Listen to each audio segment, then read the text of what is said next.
Aleluia! Quero te convidar a nós irmos para o momento da palavra especial do Senhor. Estava com saudade da igreja. A última mensagem que eu preguei aqui foi no Celebration. Estava tirando alguns dias de descanso também. Amanhã, inclusive, peço oração a você. Amanhã eu estarei indo para Montevidéu, a nossa igreja lá em Montevidéu, passar uma semana lá em Montevidéu. E Montevidéu tem acontecido, no Uruguai, né, tem acontecido algo muito especial. A igreja do Uruguai está frutificando de uma forma muito especial, e um dos pastores nossos que estão lá, que é o pastor Álvaro, ele está indo de Montevidéu para Rivera, e Rivera é fronteira com o Brasil, com a cidade de Santana do Livramento, que inclusive é a cidade da pastora Mana, esposa do bispo Bartolomeu. Ela é de Santana do Livramento, e Rivera então é a cidade uruguaia que faz fronteira com Santana do Livramento. E o Álvaro está indo para lá com a sua casa, com a sua família, tem familiares lá, amigos lá, e de uma forma muito inusitada, e eu chamo de jesuicidência, pessoas que estiveram conosco em Montevidéu, que passaram por ali, que são de Rivera, estão se conectando, e eu creio que este ano está nascendo um trabalho maravilhoso de uma igreja que está frutificando em Montevidéu para Rivera, e nós vamos para lá para observar e buscar no Senhor a melhor estratégia, o que nós precisamos realizar. Então eu peço oração por isto, e também pela vida do pastor Eduardo, que o pastor Eduardo, ele está em Montevidéu já há 2 para 3 anos já em Montevidéu, fazendo um trabalho muito sacrificial, porque o pastor Eduardo, ele está em Montevidéu, mas a sua família está em Aceguá, seus filhos, a sua esposa, eles até tentaram ir para Montevidéu, mas o trabalho, os negócios que eles têm em Aceguá ficou inviável. Então nessa logística, o pastor Eduardo, ele passa 15 dias em Montevidéu direto, aí vem um final de semana para casa e atravessa o Uruguai, fazendo mais de 1.000 quilômetros, de 15 em 15 dias, para poder servir a sua casa, servir a igreja, e isto tudo tem sido bem desgastante. Então nós precisamos também de uma estratégia no Senhor, porque o primeiro ministério que o Senhor nos dá é a nossa casa. A gente deve servir a obra do Senhor, ela é de fato desgastante, a gente se entrega à obra do Senhor, mas o Senhor não exige de nós o sacrifício definitivo, final, daquilo que Ele nos coloca na mão, das nossas ovelhas, da nossa casa, da nossa família. Ou seja, a gente precisa encontrar equilíbrio. Então a gente está nessa demanda, e essa segunda-feira eu estou indo para Montevidéu, e vai ter batismo, vai ter um monte de coisa especial lá, e eu peço que a igreja me envie oração em nome de Jesus. E aí no próximo domingo estarei lá em Montevidéu, e aí volto definitivamente para a igreja em fevereiro, né? Na ceia de fevereiro, dia 2 de fevereiro. E aí uma temporada aqui de fevereiro, março, abril. Não estou a fim de viajar mais até abril pelo menos, e vocês que me suportem, amém? Se você tem Bíblia, abra ela no livro de Marcos, no Evangelho de Marcos, Evangelho escrito por Marcos, capítulo de número 2.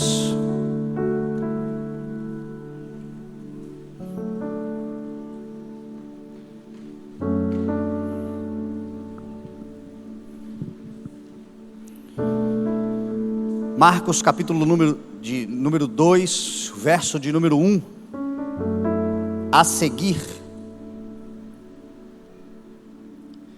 Diz assim a palavra do Senhor: poucos dias depois, tendo Jesus entrado novamente em Cafarnaum, o povo ouviu falar que ele estava em casa.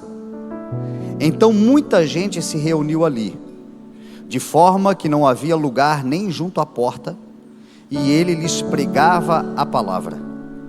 Vieram alguns homens trazendo-lhe um paralítico, carregado por 4 deles.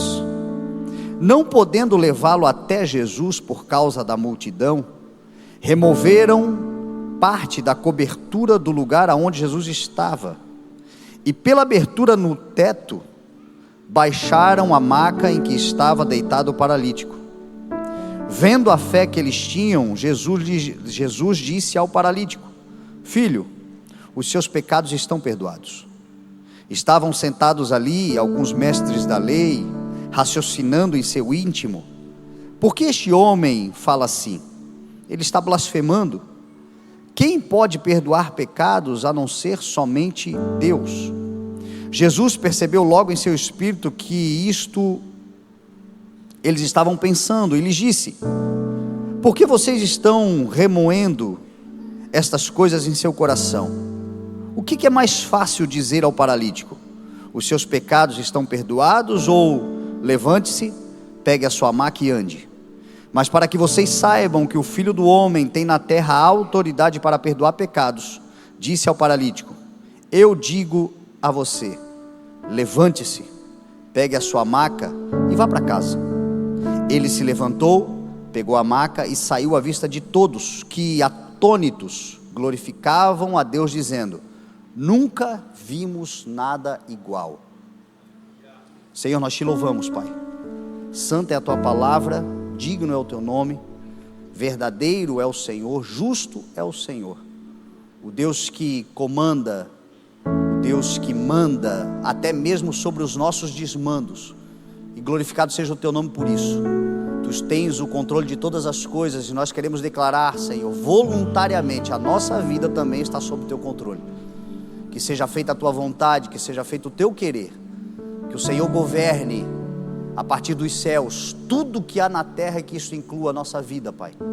Pelo poder da tua palavra, nos orienta, nos capacita, nos qualifica, nos dá, Senhor, a revelação daquilo que está no teu coração, para que compreendamos qual é a tua vontade, sempre perfeita. É o que oramos em nome de Jesus, amém, graças a Deus, amém. Todas as mensagens que nós pregamos aqui na plataforma, elas vão para a rede social. Esta mensagem está sendo gravada nesse momento, e o intuito é poder alcançar quantas vidas for possível, através da proclamação do Evangelho. E nas redes sociais, a mensagem que vai hoje, por exemplo, e todas as outras, ela demanda de um título.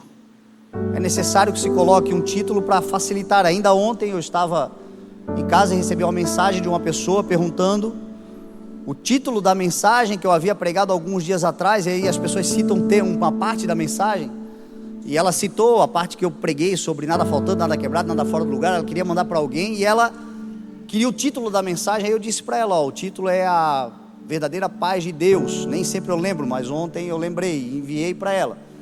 E quem edita as mensagens, quem aqui trabalha nessa área, que vai preparar tudo, sabe que comigo é uma novela, porque eu não faço a mensagem pensando no título, eu quase nunca tenho título. Então é muito comum terminar a mensagem e alguém chegar para mim: bispo, qual é o título? Eu digo: ai meu Deus, eu não sei, mas dá um tempinho, eu vou pensar. E eu fico pensando em alguma coisa, eu lembro de alguma frase, coloca esse título aí. Ou outras vezes eu digo: vê aí qual é o título que você acha aí e coloca. Porque eu realmente não me preocupo com isso. Eu prego muito por inspiração. Eu vou escrevendo o que Deus me dá, e aí junto tudo isso, bato no liquidificador e entrego para a igreja, a papinha celestial. Mas o título sempre fica para depois. Mas curiosamente, de forma inusitada, ontem a mensagem que eu vou pregar para você começou com o título. O Senhor me deu o título da palavra, e aí a partir desse título eu saí procurando, pesquisando, estudando e pregar para você aqui. E o título é Trazido na Marra e Partindo em Glória.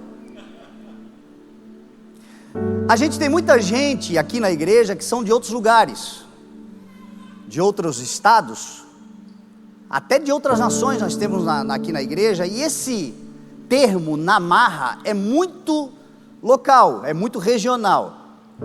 Para gente que é nascido em Itajaí, Peixeiro, Papaciri de origem, a gente entende perfeitamente o que significa na marra.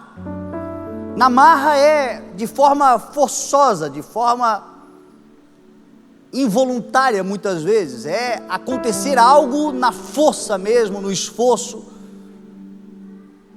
Quando a gente diz: você vai nem que seja na marra, vai fazer nem que seja na marra.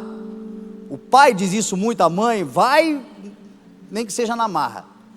Tem coisas que a gente fala que diz: olha, eu vou nem que seja na marra, e é isso que quer dizer, de forma forçada mesmo. E esta é uma realidade na vida de muita gente, talvez, que esteja aqui, até para chegar aqui na igreja, você veio na marra, você veio porque algo mais forte do que você fez com que você estivesse aqui hoje. Você veio porque alguma situação ou alguém. E quando eu digo na marra, eu não digo nem no sentido de você não desejar vir. O desejo está no coração de vir. Na marra mesmo, porque foi difícil. Parece que muitas coisas contribuíram ou tentaram impedir você de chegar.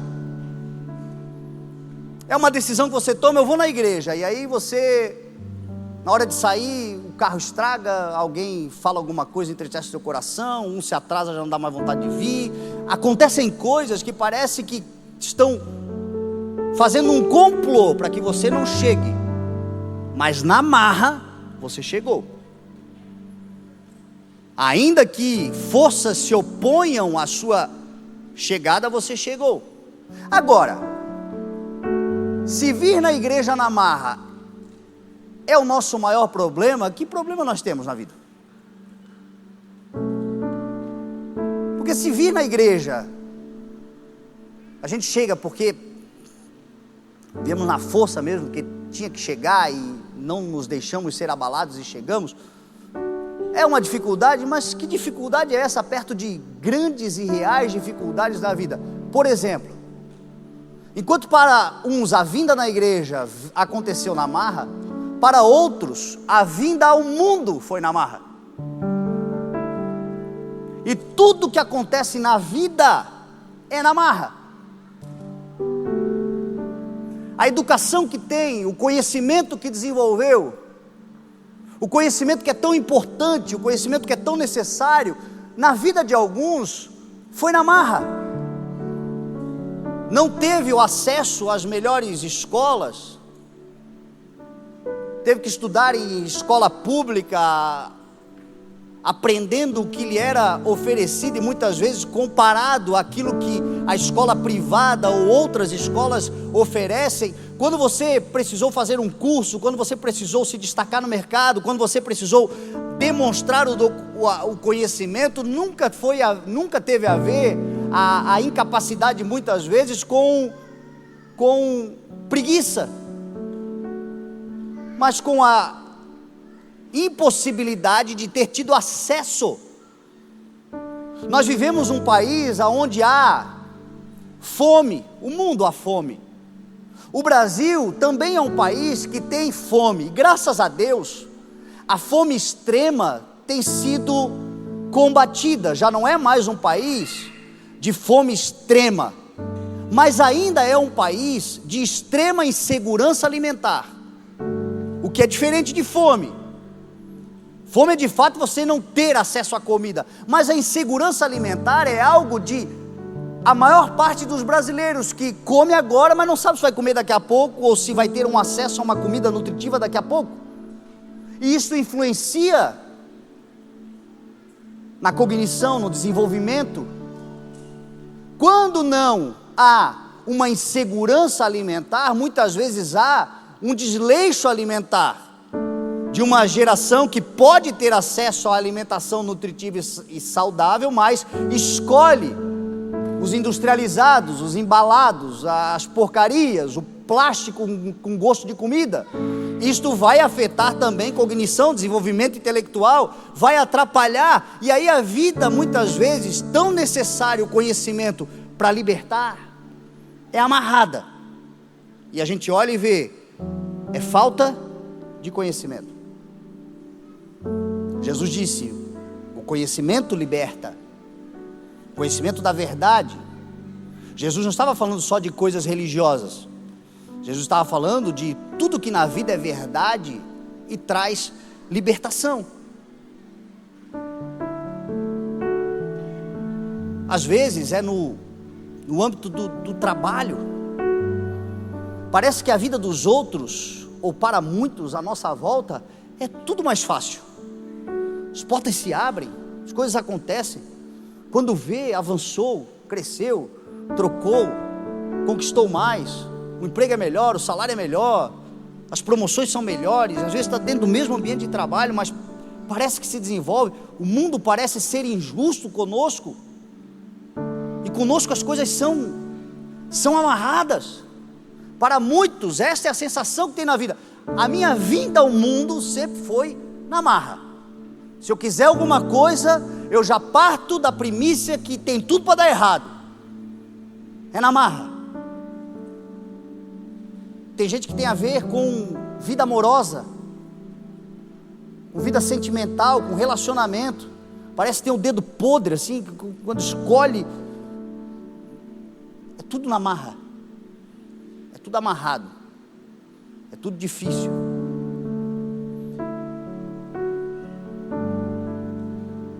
E aí hoje é uma manhã de nós respondermos algumas perguntas, para talvez identificar o porquê que as coisas continuam dessa forma. Porque o fato de as coisas travarem, de os problemas acontecerem, de as tragédias nos assolarem, da dita falta de sorte, de termos talvez nascido num lugar mais difícil mesmo. Nós não estamos no primeiro mundo, apesar de Santa Catarina e Itajaí parecer um primeiro mundo dentro de um Brasilzão, tão difícil a vida para a maior parte das pessoas, mas há dificuldades extremas aqui também. A realidade nacional e mundial e da população é de dificuldades mesmo. Os tempos, os acasos, os problemas. E existe algo ainda que é profético nisso tudo. O que está ruim tende a piorar. O mundo do jeito que está, diz a palavra, está destinado ao fogo.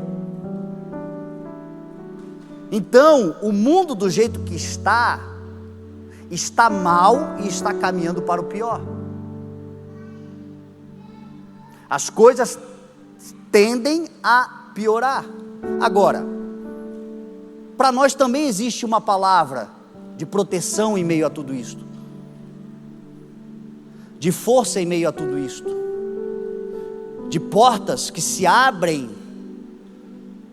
no meio de tudo isto, de um Deus que diz assim: eu tenho a chave nas minhas mãos, da vida, de Davi, do reino, das coisas espirituais, do propósito que eu te criei para viver e desfrutar nesta terra. Aquilo que você vai escolher viver a sua vida por isto e vai viver até o fim, para a glória do meu nome, a chave para esse negócio está na minha mão, e porta que eu abro, ninguém vai fechar. O deserto que você está, é deserto. Muita gente está. Para muita gente é lugar de sepultura. Para você existe uma promessa, é passagem. E ainda que você esteja num deserto, eu posso te alimentar com maná, eu posso te nutrir com água da rocha, eu posso abrir caminho no meio de pedras e estabelecer riachos no meio da seca. Eu posso fazer isso. E esse eu posso não sou eu, Fernando, falando por mim, eu estou falando em nome de Jesus sobre a tua vida. O Senhor pode realizar. Agora, que pergunta a gente pode fazer para tentar compreender? A primeira pergunta que a gente pode fazer: quem nos acompanha está indo para onde?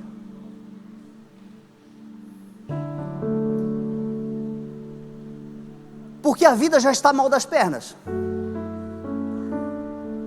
Mas se a vida está mal das pernas, quem nos acompanha, que pode nos ajudar a se mexer melhor, está indo para onde? As amizades que você tem, os relacionamentos que você tem, a comunidade que você anda, as pessoas que você compartilha, quem você segue. Hoje se brinca muito, ou não se compreende a seriedade do seguir. E nós estamos na geração que segue. Segue nas redes sociais, segue influencers, segue famosos, segue pessoas que se destacam de alguma forma, e muitas vezes segue não por causa do caráter, não por causa do propósito, segue por causa do talento. Tem um talento, tem uma habilidade extraordinária, mas a pergunta é: eu estou seguindo, eu estou acompanhando, mas essa pessoa está indo para onde?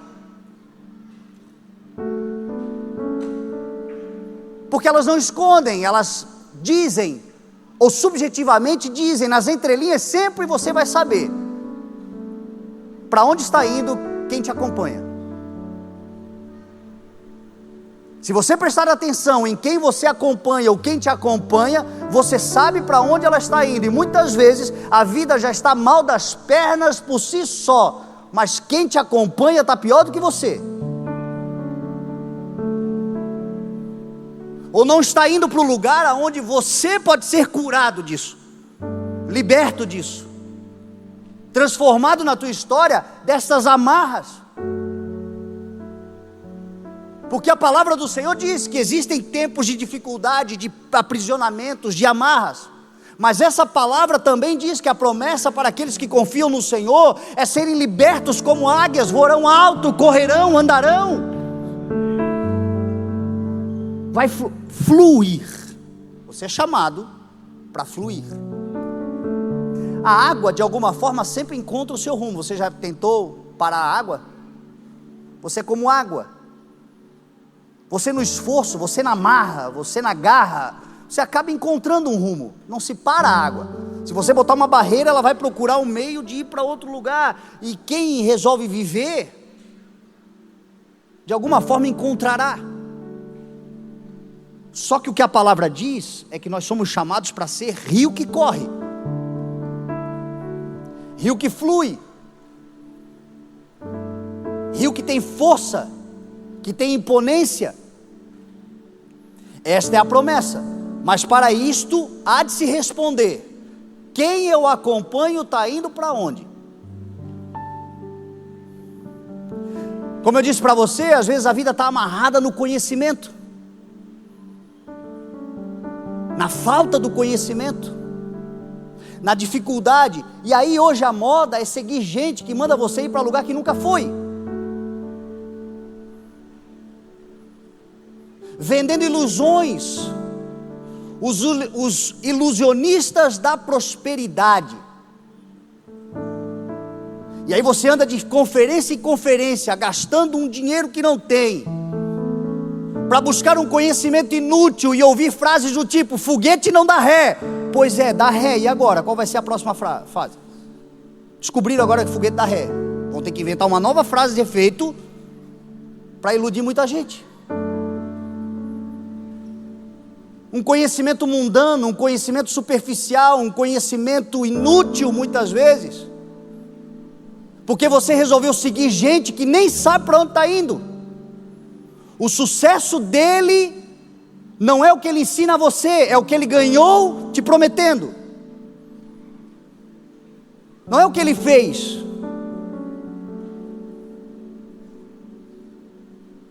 Mas é o que ele lucrou, dizendo para você fazer. Jesus disse assim: árvores são conhecidas por seus frutos. Você precisa andar com gente que conhece a verdade. Você precisa andar com gente que conhece a palavra do Senhor.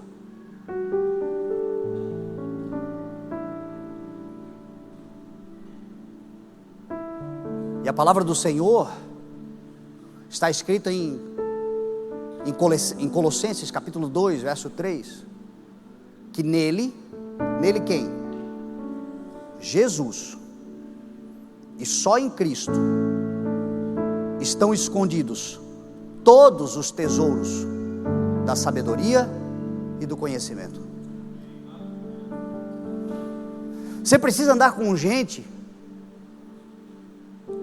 que está indo na direção do Senhor, e a direção do Senhor é a sua palavra, e que sabe que está escrito, por exemplo, em Provérbios, que diz assim: o temor do Senhor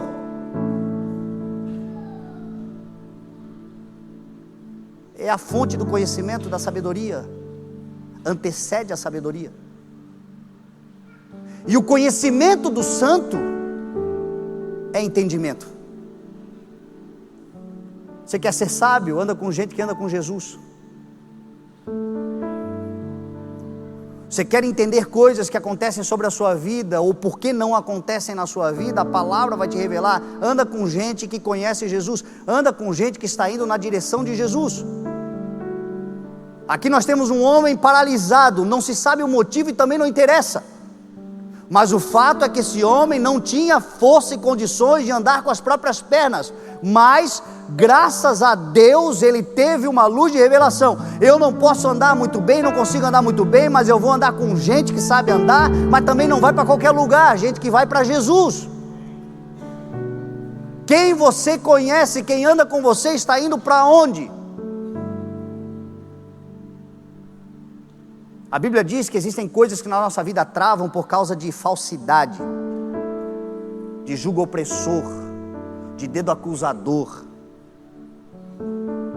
de gente que escolheu viver uma vida dissoluta, que nega o Senhor, que nega a sua palavra, que nega o seu temor a Deus, que resolveu viver por conta própria e lasque-se o mundo e todo mundo. E aí você que não tem nada a ver com isso, porque os teus pensamentos são até diferentes, mas escolheu andar em parceria, vai travando tudo.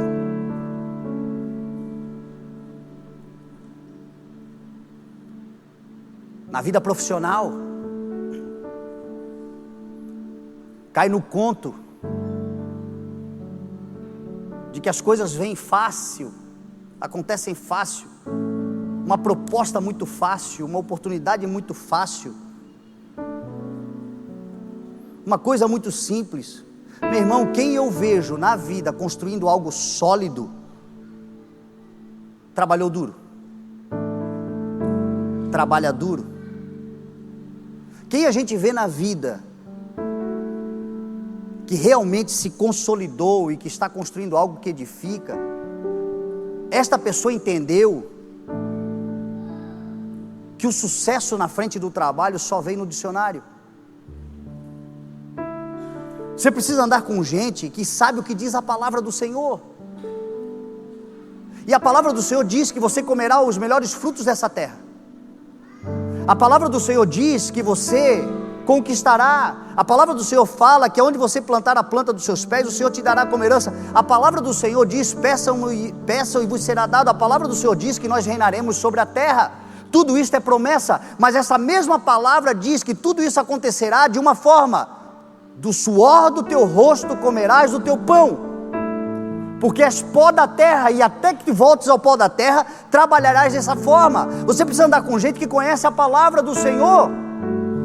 E a palavra do Senhor no Salmo 126 vai dizer o seguinte: aquele que sai chorando enquanto lança a sua semente, voltará colhendo seus feixes com alegria. Haverá colheita abundante, haverá colheita com muitos frutos, haverá sim um tempo de recompensa, mas não antes de um tempo de plantio, e esse tempo de plantio é com esforço, é com força, é com choro. Aí fica olhando gente que diz: não, é fácil, ganhe sem trabalhar. Miseráveis.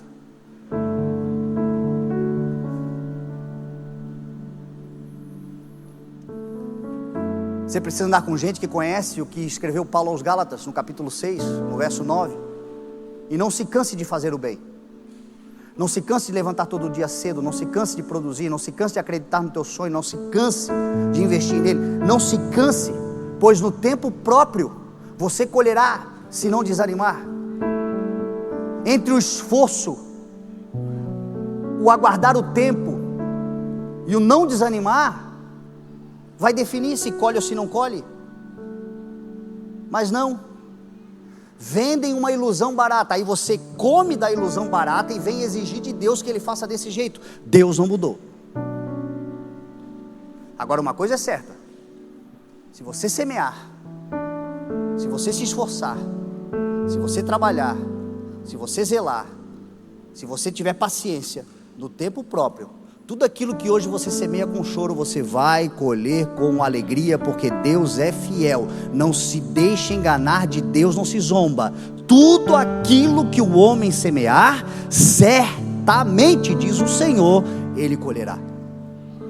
Mas é bem diferente do que diz o mundo. Quem você anda está indo para onde? A vida conjugal está um caos, tudo travado, tudo estagnado, tudo amarrado. Mas aí você anda com gente que diz: desiste logo disso aí, abandona, divorcia, tente novas experiências, porque está cheio de gente dando esse tipo de conselho. Se você ligar as novelas, se você ver a cultura mundana, casamento, relacionamento, é descartável. Vale menos do que uma roupa. Você tem mais ciúme da sua roupa do que do teu relacionamento. Porque este é o conselho de muitos. Mas se você andar com gente que está andando com Jesus, você vai ouvir: acredite no poder da reconciliação, da restauração, de um Deus que é fiel, de um Deus que faz novas todas as coisas, de um Deus que tem um vinho novo para o teu relacionamento. É possível.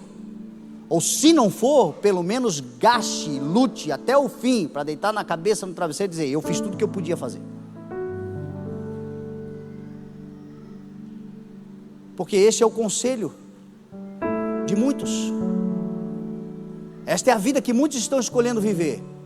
Então responda essa pergunta hoje. Talvez muitas coisas sejam travadas na sua vida. Eu repito: quem você anda está indo para onde? Talvez seja o momento de você começar a rever as tuas prioridades, os teus principais amigos, relacionamentos. Uma coisa é você conhecer, ter conhecidos, olhar: oi, tudo bem, ter um momento. Outra coisa é você ter aliança, relacionamento profundo, compartilhamento de ideias, de projetos. A sociedade que você vai fazer não é só dinheiro. O dinheiro é só a consequência, é só o resultado. É muito mais importante do que o dinheiro, a razão pela qual você determina fazer uma sociedade ou não com alguém. Para onde essa pessoa está indo?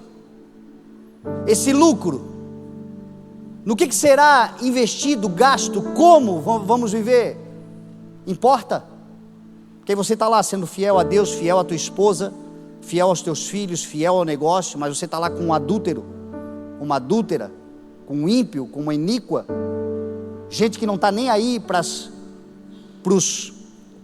o temor de Deus, para os princípios do reino de Deus, mas estão colocando a mão naquilo que é santo, porque você santificou o Senhor, e estão compartilhando e comendo da mesma fonte. Então toma cuidado. Para onde você está indo? Você está indo com quem? Quem te acompanha está indo para onde? O conselho que eu te dou hoje é: deixe-se ser conduzido por gente que está indo para Jesus.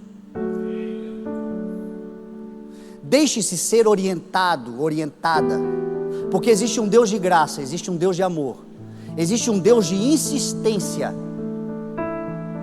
Existe um Deus que, quando Ele diz assim: sejam perseverantes, ninguém ganha dele na perseverança. E esse Deus está te cercando de pessoas colocadas por Ele na sua vida, que estão querendo te conduzir para Ele. E às vezes você fica: não, deixa para lá, por várias razões, talvez constrangimento, talvez não seja nem temor ao Senhor, nada, é só, eu não quero atrapalhar. Mas essas pessoas estão ali, e a missão da vida delas e a alegria da vida delas, a retribuição que você pode dar a elas é dizer: não, vamos, eu quero ir, eu quero conhecer esse caminho. Porque essas pessoas que estão tentando te conduzir ao Senhor, estão tentando te conduzir a um caminho. Jesus disse assim: eu sou o caminho, e quem entra nesse caminho vai caminhar.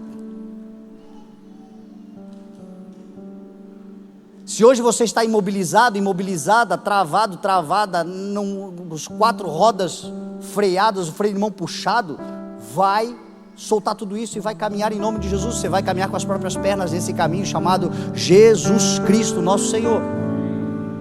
E tem gente levantada por Deus, que está tentando te conduzir, não para si, mas para Ele, numa caminhada e numa jornada comunitária, mas todos indo até Jesus. Igreja faz isso, pastoreio saudável faz isso, irmãos na fé genuínos fazem isto.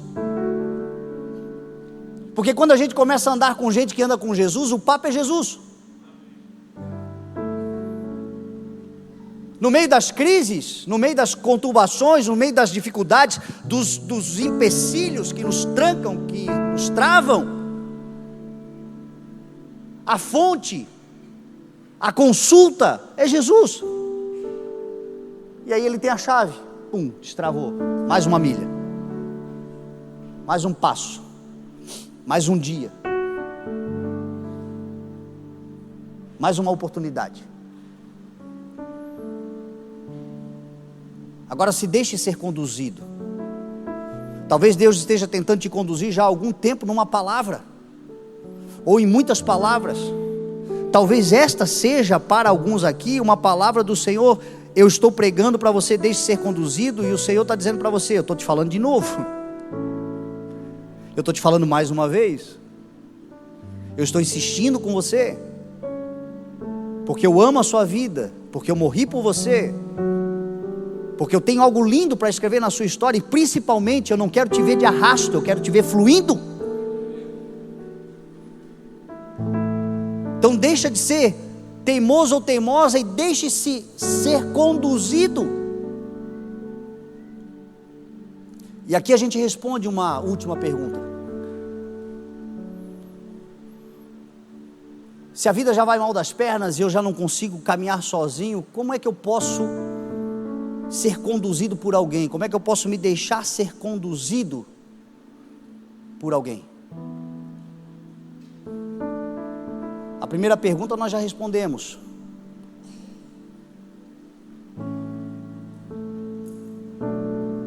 Esteja com gente que está com Jesus. Naturalmente você vai ser conduzido. A Bíblia diz que as más companhias corrompem os bons costumes. Se as más companhias corrompem os bons costumes, boas companhias restauram a tua identidade. Boas companhias, que são aqueles que querem te conduzir a Cristo, porque amigo de verdade vai te levar para Jesus. 4 homens carregando aquele paralítico, e não eram só 4, a Bíblia diz que eram alguns homens, 4 carregavam, mas devia ter batedores, gente abrindo espaço. Não foi fácil, foi com força e esforço. E tem gente fazendo isso na sua vida, usando força e esforço, e não são porque são chatos, são porque foram enviados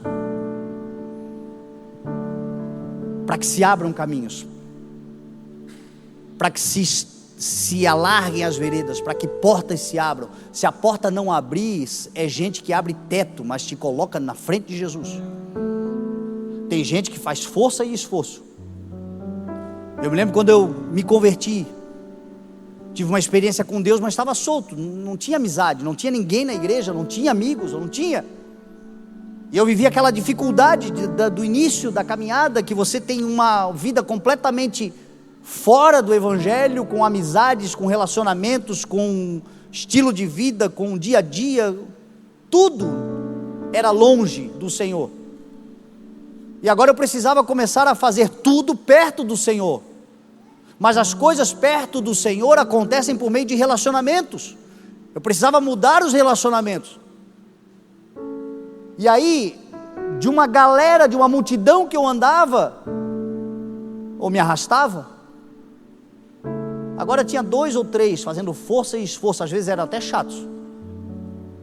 Tinha dia que eu queria dar aquele migué, tinha dia que eu queria dar aquele balão nele, sabe? Não, hoje não. E aí faziam força, esforço, ligavam, se eu não atendia, iam lá em casa.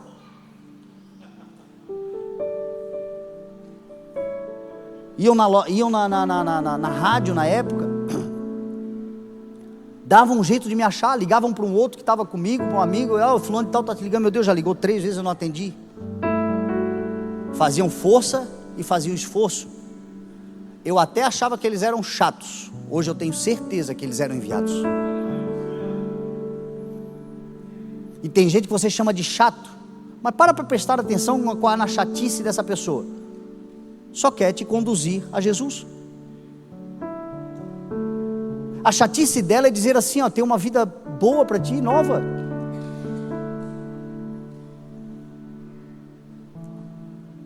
Como é que eu posso chegar até o Senhor se eu estou tão mal das pernas? Você sabe um caminho mais rápido? Humilhação. O pior não é não caminhar, o pior é se achar nisso ainda. O pior não é não estar travado, o pior ainda é ficar cheio de orgulho. Jesus disse assim: aquele que a si mesmo se exaltar, será humilhado, mas aquele que se humilhar, será exaltado. Não é aquele que for humilhado por terceiros, não é aquele que já não basta, a tua vida está tão difícil, ainda vem gente que pisa na tua cabeça. Não é disso que o Senhor está falando. O Senhor está falando daquele orgulho que muitas vezes a gente tem em negar a ajuda. Porque para pensar, este homem já era envergonhado pela sua condição. A Bíblia diz que naqueles dias, gente como aquele homem era tratado como pecador, tanto é que Jesus começa perdoando o pecado dele. A Bíblia não fala por que ele sofreu aquela paralisia. Talvez foi por culpa dele mesmo, foi fazer o que não devia, foi imprudente. A Bíblia não diz que ele era de nascença, ele ficou paralítico, por alguma razão. O que importa? Nada. Qual é a razão que parou a tua vida? Qual é a razão que fez travar todas as coisas? Você tem humildade suficiente para dizer assim, não, eu tenho muita culpa nisso aí. Para o Senhor, isso não é mais para a tua condenação, isso é para a tua justificação. Uma vez que você reconhece, você é perdoado. Uma vez que você reconhece, você é justificado. Mas há de se humilhar para isso acontecer, porque arrependimento, ele vem a partir de uma humilhação, do auto-humilhar-se, aquele que se humilhar. Foi difícil chegar naquele lugar. Era uma multidão, era um homem deitado numa maca, era constrangedor, era irritante. Você já esteve num lugar lotado e de repente um monte de gente passa te empurrando assim, não dá raiva? E vão passando assim, e passam e nem olham para trás, e você estava ali no teu canto, ouvindo Jesus. Peguei o melhor lugar, eu estou na área VIP assistindo Jesus.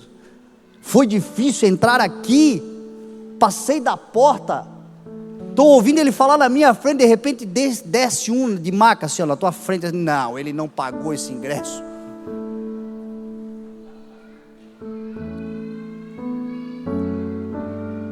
É constrangedor. Esse homem precisou ter no seu coração um senso de humilhação, porque por mais que ele estava numa maca, ele não iria se ele não quisesse ir.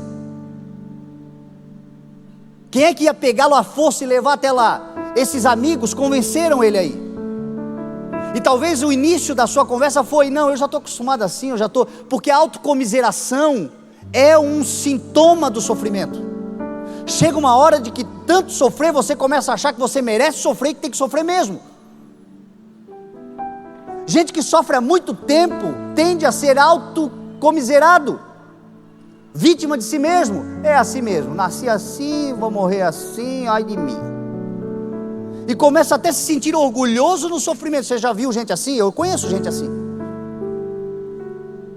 Então aquele homem precisou ser convencido a abrir mão do orgulho da dor. Olha que coisa inusitada, mas existe. Do orgulho da vergonha. Olha que coisa inusitada, mas existe. Do orgulho da paralisia. Olha que coisa inusitada, mas existe. Tem gente assim. Se habituou. Nós somos homens e mulheres, seres humanos de hábitos. A gente se habitua. E tem gente que se habituou com o sofrimento. E o Senhor está dizendo assim: te esvazia desse orgulho mórbido, te humilha hoje, reconhecendo, me deixando falar contigo, sendo conduzido até a minha palavra, por meio dos meus servos, e você vai voltar a andar. Você vai sair dessa condição, você vai ser liberto dessa condição, a vida vai começar a andar para frente de novo. Você vai fazer as coisas com a força do teu braço, com a velocidade das tuas pernas. Se hoje você é ajudado, glória a Deus por aqueles que te ajudam, mas eu vou te fazer um ajudador sobre essa terra em nome de Jesus. Você amanhã vai ter força para carregar gente que hoje está na condição e que você está também, mas eu vou te libertar dessa condição e você vai ter força para poder fazer. Os lugares onde Deus mais nos usa, certamente são os lugares onde nós somos tratados. Teu maior ministério é exatamente a tua dor, é exatamente a tua vergonha, é exatamente a tua humilhação, é exatamente esse lugar que talvez alguns estejam, o teu grande ministério.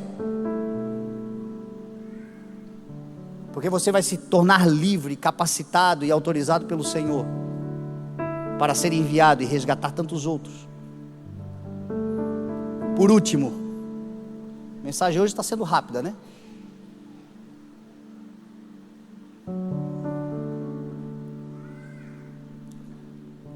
Importe-se com o que Jesus fala para você, não com o que pensam dele.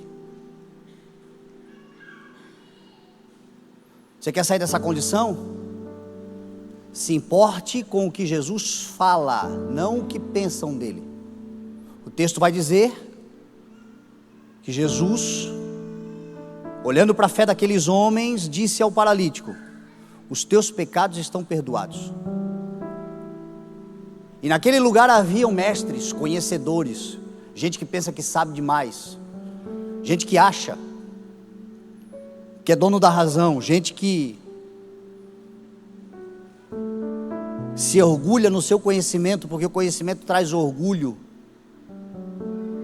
Começaram a pensar no seu interior: este homem está blasfemando, porque quem pode perdoar pecados senão somente Deus?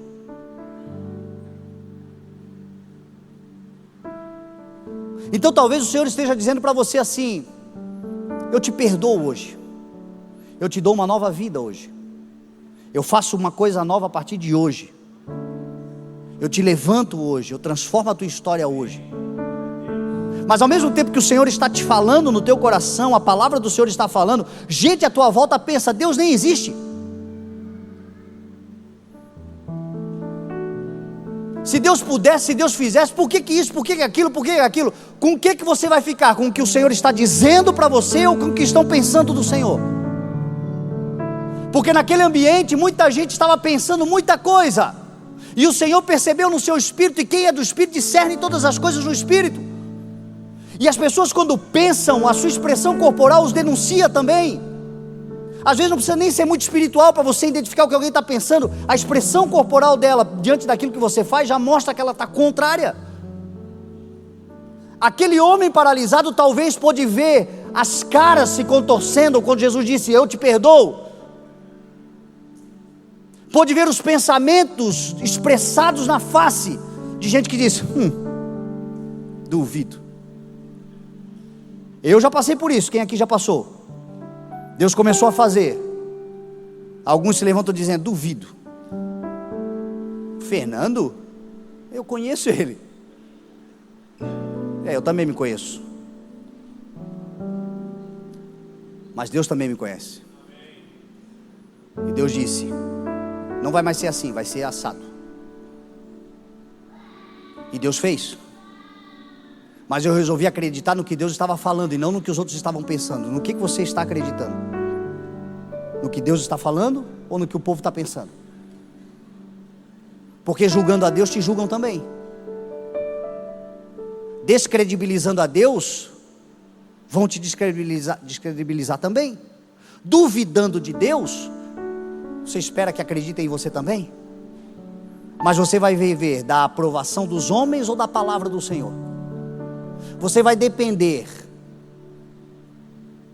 do reconhecimento dos homens ou você vai crer que o Senhor está dizendo hoje para você: eu te perdoo, eu te ajudo, eu te levanto, eu faço uma coisa nova, eu restauro o teu casamento, eu abro as portas para a tua vida profissional, eu transformo o teu coração, eu levanto o teu ministério, eu posso, porque eu estou vendo a fé, e a fé é o agente catalisador. Eu vi que apesar de ter chegado na marra, você chegou.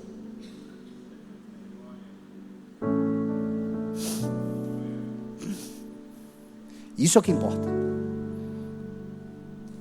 Apesar de ter sido muito difícil, a vida toda sempre muito difícil, você está diante de mim. E diante de mim, as coisas não continuam como elas são. A transformação, a regeneração, a reconciliação, a perdão, a cura, há um novo tempo.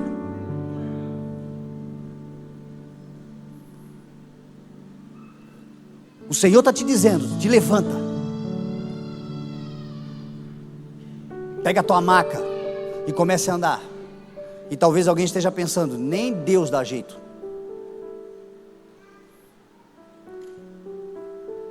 Talvez você diga, nem Deus pode.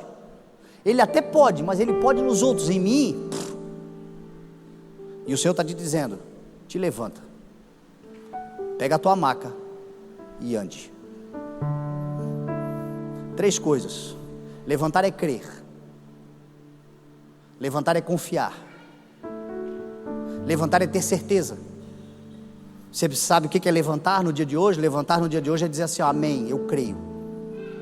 Eu creio que essa palavra é para mim, eu creio que o Senhor tem algo novo para a minha vida, eu creio que essas amarras serão desfeitas, eu creio que esta imobilidade será vencida, eu creio que aquilo que está travado vai fluir, eu creio. Isso é levantar-se. Pegar a maca é a coragem, é a ousadia, é a determinação, é você ter a coragem de tocar e de pegar aquilo que te dominou até aqui, mas que hoje você controla, aquilo que te envergonhou até aqui, e você deitado sobre aquilo, meio que tentava esconder aquilo, mas não havia como esconder, porque aquilo era a tua sustentação, e hoje você não tem vergonha nenhuma de dizer, ó, isso aqui ó, era o que eu fui, mas hoje eu não estou mais aqui não. É essa coragem, essa ousadia, isso inspira Deus, isso motiva o coração de Deus a se inclinar ao teu favor, porque Ele diz assim, ó, sejam fortes, sejam corajosos. Deus não é Deus de gente frouxa, Deus é Deus de gente ousada, e o Espírito de Deus em nós é um Espírito que nos dá ousadia. Não é ousadia de presunção, é coragem de alguém que sabe que o seu Redentor vive, e que se levantou pela sua vida, e que ele crê na palavra que recebeu, e agora ele vai dar passos na direção daquilo que ele crê, sem vergonha daquilo que viveu. Andar é isto, é você pegar tudo que você ouviu e executar, é pegar tudo aquilo que até agora é só uma teoria, porque se ficar só no dia de hoje é só teoria, e o poder da palavra está na prática, daquele que ouviu, creu, se encorajou e foi.